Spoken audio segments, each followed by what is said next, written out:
Hey, it's Alien Covenant, and spoiler alert guys, there are aliens in this film. So, let's begin, and we're on a colonizing ship in space that's off to colonize a planet with all those British redcoats in hypersleep. But who is looking after them? It's the new R2-D2, just like the one from Prometheus, but I really hope that he isn't actually evil this time because it kind of ruined the last film. Anyway, he releases the solar energy cells to charge up the ship's batteries because the ship's computer told him to. But oh no! They're having a big trouble right now because there's been a neutrino burst nearby and it is doing a terrorism on their ship.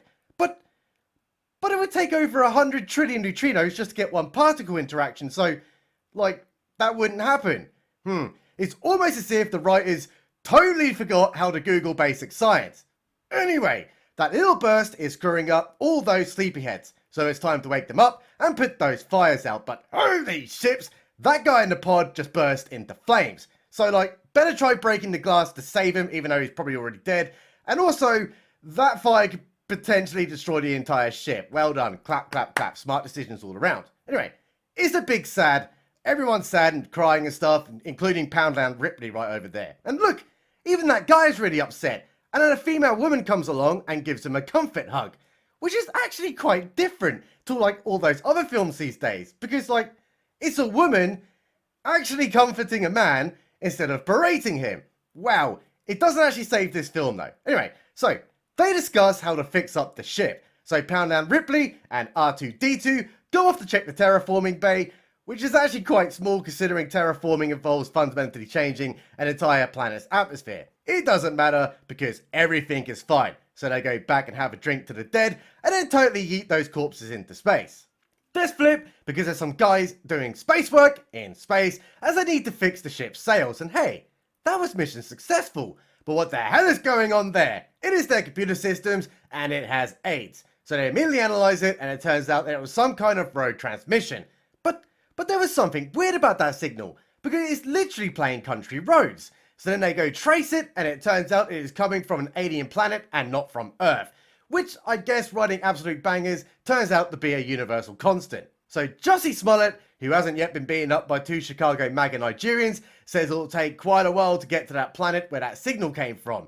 And then Poundland Ripley is saying that they totally should not go to that planet because it's looking quite sus and they're already on a mission to go colonize a different planet. But obviously, she's a woman, so no one listens to her. Fast forward, and they've already reached that planet, so it is time to land an exploration ship and open up the hatch.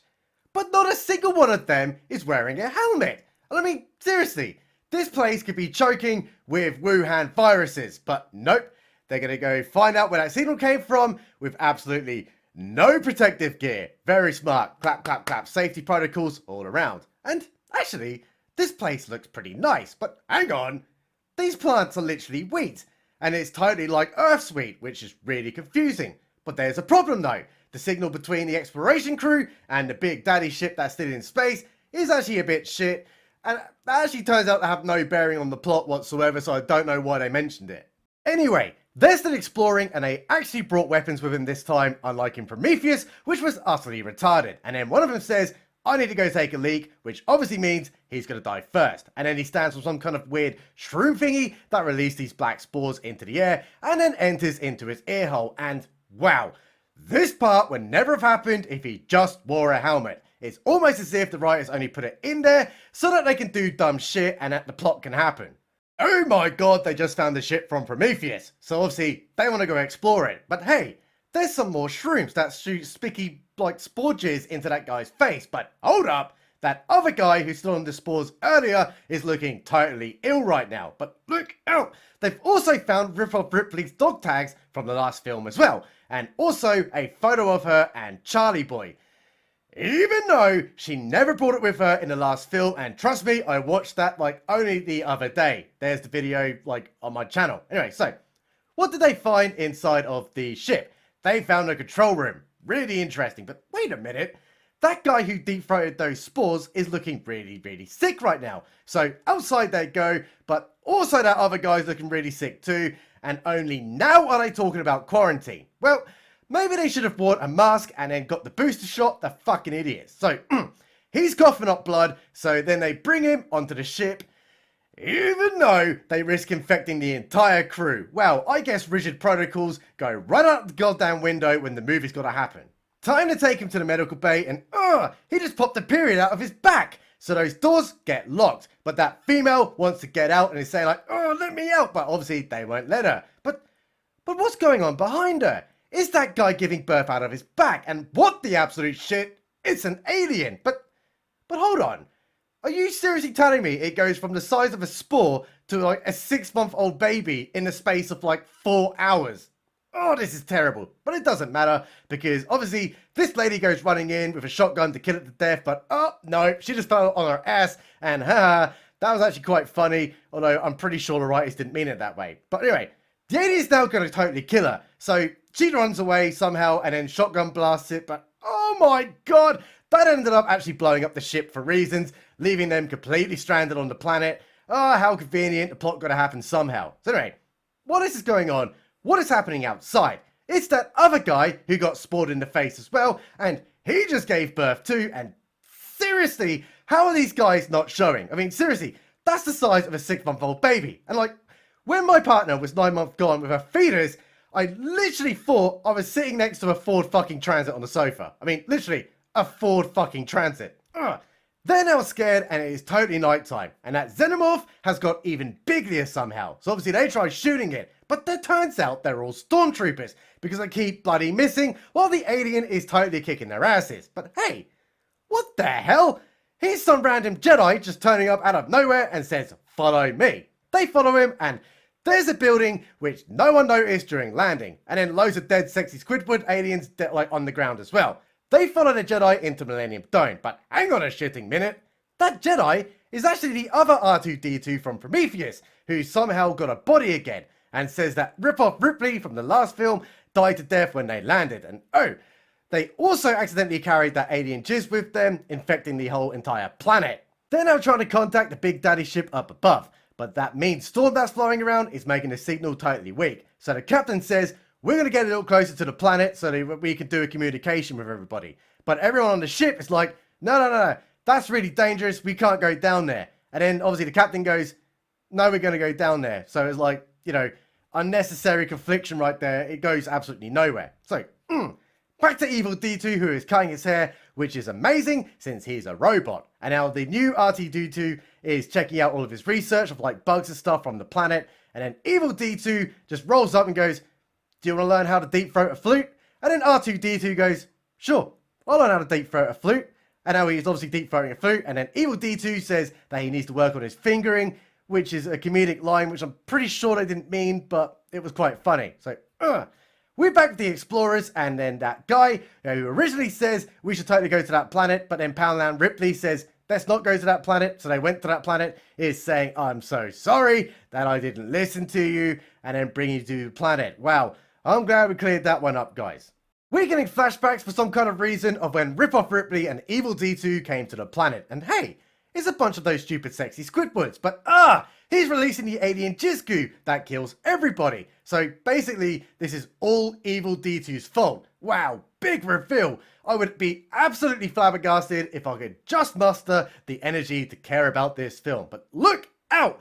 There's a crapamorph climbing about. And it just killed that woman who was totally by herself in an alien planet. When surely in the real world you'll go, guys, we're all staying together. Like, no one goes off by themselves. But obviously this is a film plot gonna happen somehow. And now Evil D2 just turned up. Well, it's like totally eating her. And then like the aliens totally chill about it for some kind of reason. But look out! Who's behind him? It is that random character I never learnt the name of, who just totally blasted it with lead, which was actually an incredibly smart decision. And now Evil D2 is really angry about it because he was trying to do a communication with that alien. So Evil D2, who's totally angry, says, you know what? Do you want to come check out my Pokemon cards? And he's like, sure. Have you got any Charizards? He's like, I'm pretty sure I do, but oh my god, that was an entire lie because there's those eggs from those other original films. And then Evil D2 says they're waiting, and that guy's like, waiting? What are they waiting for? So Evil D2 says, why don't you take a look? And obviously, he does for some kind of reason. And hey, they're opening up. But it's those face-raping face huggers. This immediately flipped to Poundland Ripley, who says, guys, we're going to get the fuck out of here. So then they just start collecting all their weapons, and then ready up to the Big Daddy ship to send a rescue ship down to them. Well, that scene was actually short-lived because we're now back to Evil D2, who is throwing rocks at that guy who he just got like face hugged to wake up. And look, he does. And then immediately gives birth to an alien. And wow, that actually looks terrible. Can we just go back to like the 70s and the 80s where like practical effects look better than today's CGI? I mean, come on guys, it doesn't cost much money to get a guy to wear a suit now, does it? But what is R2-D2 up to? He's in Evil D2's crib and finds Rip-Off Ripley's body, which has a giant hole in it, meaning she got killed to death by the Xenomorphs. So then he just goes, confronts Evil D2 and says that, Ozzy, you're an evil dude. And now we're having a discussion about creation. And Evil D2 says that those stupid humans who created him don't deserve to live because they're a dying race. And now he's actually created perfection with these aliens. And then literally makes out with him. And then totally does a murder. But that robot's really evil. Scene transmission and oh my god, that guy's just found that dead body. And is fighting that alien flannel. But he gets face fucked too. But lucky for him though, that other guy was there who saved him by stabbing it. Oh no, that was going all that acid everywhere. And that didn't help one little bit. Because there's the Xenomorph and it killed him to death. Oh no. Back to Poundland Ripley, who's just discovered Rip-Off Ripley was killed to death by Evil D2, who conveniently just turns up right behind her and says he's going to kill her too. But here comes R2-D2, who force pushes him really meanly, like really hard against the wall.